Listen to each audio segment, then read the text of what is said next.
जय जगन्नाथ। मोर कौन मन कि नहीं ओडिशावासी 24 वर्ष है भल भाव जानी किंतु माननीय प्रधानमंत्री आपण ओडिशा को केते मने रखिचंती।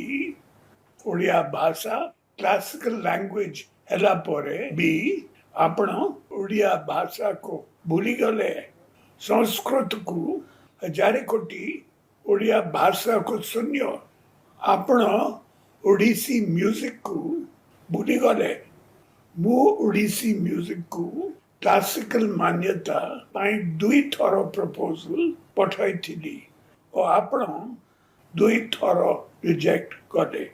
ओडिशा रे बहुत वीरपुत्र अछंती केते ना आज आपण भी कहले कई जन हेले भारत रत्न पाई कौन ठीक लागेलेनी।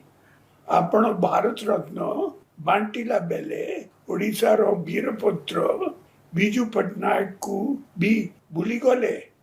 आपण चासी मानक पाई एमएसपी 2 गुण करबा को प्रॉमिस करिथिले। आपण ताकू भी भूली गले।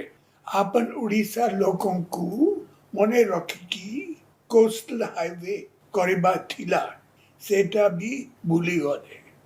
ओडिशा रो संपद कोयला कोयला आपण नेउछंती रॉयल्टी बढ़िबा पाई 10 वर्ष हैला भूली गले। केवल इलेक्शन टाइम रे ओडिशा को मने पकाइले किछि लाभ नहीं। आपन 2014 और 2019 रे निजे करिथिबा प्रॉमिसेस को मने रखिचंती की ओडिशावासी आपनकर कहिथिबा दर बुद्धि को कमाइबा 2 कोटी जॉब्स करिबा एलपीजी पेट्रोल डीजल दर कमाइबा मोबाइल कनेक्टिविटी देबा जीएसटी छाड़ करिबा सबु ओडिशावासी मने रखिचंती। जून 10 रे तो नुहे आउ 10 वर्ष रे भी बीजेपी ओडिशा लोकंकर हृदय जीति पारिबो नाही। महाप्रभु को आशीर्वाद एवं ओडिशावासी को भले पारिबा जोगु बिजू जनता दल 6 टाइम ओडिशा रे सरकार गढ़िबो।